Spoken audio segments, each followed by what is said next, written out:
नमस्कार दोस्तों, मैं अनिकेत आप सभी का स्वागत करता हूं हमारे YouTube चैनल फिजिक्स गुरु में। अगर आप लैब असिस्टेंट भर्ती की तैयारी कर रहे हो तो आज की यह वीडियो आपकी तैयारी को और भी आसान बना देगी। दोस्तों, मैंने 12th के साथ में ही लैब असिस्टेंट भर्ती में सिलेक्शन ले लिया था। कैसे लिया, क्या किया, वो सारी चीजें आज मैं आपको बताने जा रहा हूँ। दोस्तों, 2016 में मैंने 12th पास की थी। 2017 में मैंने बीएससी में एडमिशन ले लिया था। बीएससी में एडमिशन लेने के बाद मौज मस्ती ऐसे ही करते रहते थे। 2018 में ये वैकेंसी आई थी। मेरे पापा गवर्नमेंट टीचर है, उन्होंने मुझे बताया कि बेटा ये वैकेंसी आई है, इसकी तैयारी कर ले, ये बहुत अच्छी गोल्डन अपॉर्चुनिटी है तेरे लिए, क्योंकि साइंस के बच्चों में इसमें एक प्लस पॉइंट रहता है। मैं बायो से हूं तो बायो में और भी प्लस पॉइंट रहता है, इसमें मैथ वाला बच्चा भी और बायो वाला बच्चा दोनों दे सकते हैं। तो मेरे पास बायो थी तो मुझे एक प्लस पॉइंट मिल गया था कि मैं यह कर सकता हूं। तो मैंने क्या किया, तैयारी शुरू कर दी। अब शुरू करनी कैसे है, क्या करना है, मैंने 3 चीज फॉलो करी थी। सबसे पहले मैंने सिलेबस के सिलेबस क्या है उसका एनालिसिस किया। सिलेबस में क्या क्या टॉपिक आते हैं सारी चीजों का एनालिसिस किया। बेसिकली इसमें फिजिक्स, केमिस्ट्री, बायोलॉजी और जनरल नॉलेज 4 चीजें आती है। सब्जेक्ट हमारे ये 4 चीजें आती हैं। अब शायद इसमें एक साइकोलॉजी भी जुड़ गई। पहले मेरे टाइम पे 2018 में सिर्फ ये 4 चीजें थी। तो मेरी फिजिक्स, केमिस्ट्री, बायो ठीक थी। जनरल नॉलेज मेरा कुछ भी नहीं था, पढ़ी भी नहीं थी। पहले साइंस के बच्चे जनरल नॉलेज पढ़ भी नहीं पाते। तो इसलिए मैंने क्या किया, एक टाइम टेबल सेट किया कि मुझे पढ़ना कैसे है। सबसे पहले मैंने सिलेबस एनालिसिस कर लिया, उसके बाद मुझे पढ़ाई कैसे करनी है। तो एक मेरी फिजिक्स कमजोर थी। फिजिक्स बायो वाले बच्चे की हमेशा ही कमजोर रहती है, क्योंकि वो मैथ में कम ध्यान देता है। डेरिवेशन वगैरह न्यूमेरिकल क्वेश्चन है, इनमें बहुत ही कम ध्यान देता है। तो मेरी भी क्या है, फिजिक्स कमजोर थी। तो मैंने क्या किया, एक तो फिजिक्स को ज्यादा टाइम दिया, दूसरा जनरल नॉलेज को भी मैंने ज्यादा टाइम दिया। 1.5 घंटे तो लगभग मैं जनरल नॉलेज और फिजिक्स पढ़ता था और 1-1 घंटे केमिस्ट्री और बायो पढ़ता था। अब शुरुआत तो कर दी, बीच में मैं बहुत डिप्रेशन में चला गया, क्या पता हो ना हो, नहीं होगा तो क्या होगा। साथ में मैं क्या, एक राजस्थान पुलिस की भी वैकेंसी आई थी, उसमें भी तैयारी कर रहा था। मैंने कि इसमें तो कम से कम हो ही जाएगा।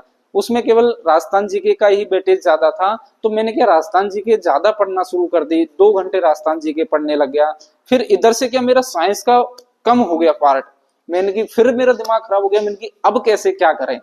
तो मैंने फिर बैलेंस किया दोनों को कि भाई इतने टाइम तो इसको पढ़ना ही पढ़ना है, फिर इसको पढ़ना है। फिर क्वेश्चन लगाता था, मेरे से क्वेश्चन नहीं होते थे। क्वेश्चन खूब पढ़ लिया, क्वेश्चन नहीं होते थे। तो मैंने क्या किया, जैसे एक टॉपिक पढ़ा, जैसे मैंने बायो में डाइजेस्टिव सिस्टम पढ़ लिया। अब डाइजेस्टिव सिस्टम का क्या किया, 20 क्वेश्चन लगाए। अब 20 में से मेरे को मान लो 10 क्वेश्चन आ गए। तो 10 क्वेश्चन आने के बाद 10 बच गए। तो 10 में से कुछ तो ऐसे क्वेश्चन हैं जो मेरे को आते कंफ्यूजन से मेरे गलत हो गए। कई बार बच्चे ऐसे हो जाते हैं, मेरे साथ भी बहुत बार हुआ था कि 2 ऑप्शन तो मैं हटा देता हूं और 2 ऑप्शन बचते हैं। 2 ऑप्शन में हमेशा कंफ्यूज रहता हूं मैं कि ये वाला सही है, ये वाला सही है। फिर उनमें क्या करते हैं, तुक्का फेंकते हैं। तो उन तुक्का, मेरा तुक्का तो हमेशा ही गलत हुआ है, कभी सही नहीं हुआ मेरा तुक्का। तो करना क्या है, उन 10 क्वेश्चन के लिए मैंने क्या किया, एक सेपरेट कॉपी बना ली थी कि उन 10 क्वेश्चनों को मैंने सेपरेट कॉपी में उतार लिया कि भाई ये क्वेश्चन तो मेरे को कहीं ना कहीं कंफ्यूजन कर रहे हैं। तो उन क्वेश्चनों को लेकर मैं दोबारा पढ़ा, फिर वो मेरा टॉपिक बिल्कुल क्लियर हो गया। ऐसे ही मैंने जनरल नॉलेज में पढ़ा था। जनरल नॉलेज में भी मैं जैसे थ्योरी पढ़ी, राजस्थान जी के पढ़ी, ज्योग्राफी पढ़ी, कुछ भी पढ़ी, तुरंत मैं क्या करता था, क्वेश्चन लगाता था। यूट्यूब पे बहुत सारे क्वेश्चन मिल जाएंगे आपको, तो यूट्यूब से क्वेश्चन लगाता था। धरोहर की एक बुक लाया था मैं, उसमें क्वेश्चन ऑब्जेक्टिव ही ऑब्जेक्टिव क्वेश्चन है। तो उन ऑब्जेक्टिव क्वेश्चन को मैं लगाता था। जो भी क्वेश्चन नहीं आता था तो मैं क्या कर लेता था, कॉपी में लिख लेता था। कॉपी में लिख लिया। अब बचे वही क्वेश्चन जो मेरे को नहीं आए। आने वाले क्वेश्चन तो यह लगभग याद हो जाते हैं, उनको सिर्फ एक बार रिवीजन करना रहता है। फिर मैंने क्या किया, जैसे 22 फरवरी को लैब असिस्टेंट भर्ती की एग्जाम हुई थी, तो मैंने एग्जाम से 10-15 दिन पहले सिर्फ वही कॉपी पढ़ी मैंने कि भाई कौन कौन से मेरे को क्वेश्चन नहीं आए। वही कॉपी में से मेरे लगभग 30 से 35 क्वेश्चन मिल गए थे। अब सोचो, कितनी एक्यूरेसी से, कितनी सही तरीके से मैंने वो चीज फॉलो करी जो मेरे कम से कम 30 से 35 क्वेश्चन मिल गए थे। अब वो मिलना ऐसा ही नहीं, अगर मैं कर सकता हूं तो आप क्यों नहीं कर सकते उस चीज में। तो आप भी जो क्वेश्चन आपको नहीं आए उनको एक सेपरेट कॉपी बना लेना। उन सेपरेट कॉपी में से आपको हमेशा मैं गारंटी दे रहा हूं आपकी कि आप उनमें से क्वेश्चन जरूर मिलेंगे आपको एग्जाम। एक बार मैं आरएस की एग्जाम देने गया था, तो ऐसे टेलीग्राम पे मैं पढ़ रहा था, तो पढ़ते पढ़ते एक क्वेश्चन आ गया तो मैंने उसको लगा दिया। आरएस एग्जाम एक टेलीग्राम ग्रुप है, उसमें क्वेश्चन बहुत आते रहते हैं, तो उनको मैं लगा रहा था। तो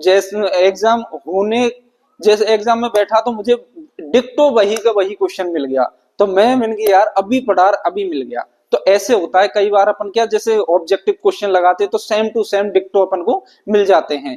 तो हमको करना क्या है, ये सारी चीजें सबसे मेन है किसी भी भर्ती में सिलेक्शन पाने में। एमसी क्वेश्चन, आपको मल्टीपल चॉइस क्वेश्चन जितने हो सके उतने करने हैं, जहां भी मिल जाए। बहुत सारे टेलीग्राम ग्रुप्स है, सब में ऑब्जेक्टिव क्वेश्चन बहुत मिल जाएंगे आपको, जितने हो सके उतने मल्टीपल चॉइस क्वेश्चन। थ्योरी आप सिर्फ इतनी पढ़ो, क्वेश्चन इतना करना है आपको।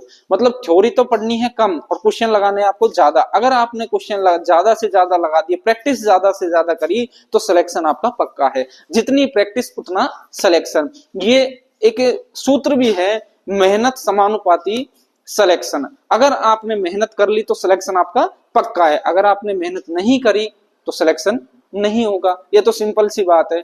तो दोस्तों मैंने भी ऐसे ही किया था, मैंने यही चीज फॉलो करी थी। मैंने कौन कौन सी बुक पढ़ी थी वो सारी चीजें मैं आपको बता दूंगा।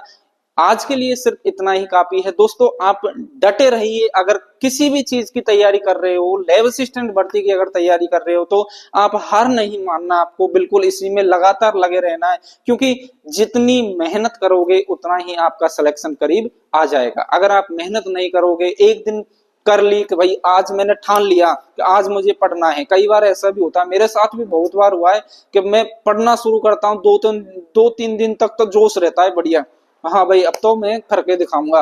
2-3 दिन बढ़िया जोश रहता है, चौथे दिन यार दोस्त आ जाते हैं, चल भाई इधर घूमने चलते हैं। नहीं, आपको अभी ये सब चीज त्यागनी पड़ेगी। आपको एक तो सबसे मेन इंपॉर्टेंट चीज है फोन।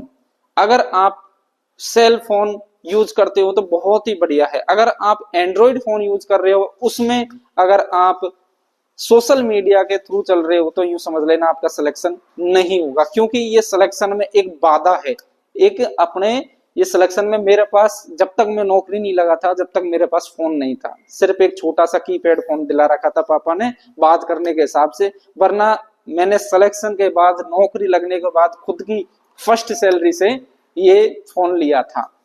दोस्तों आप भी मेरी तरह ऐसे ही सिलेक्शन पाना, आपको बहुत बहुत शुभकामनाएं। दोस्तों ऐसे ही मैं आपको आगे गाइड करता रहूंगा। आप हमारे चैनल से जुड़िए। अगर वीडियो पसंद आए तो आप हमारे चैनल को सब्सक्राइब और लाइक जरूर करना। थैंक यू दोस्तों।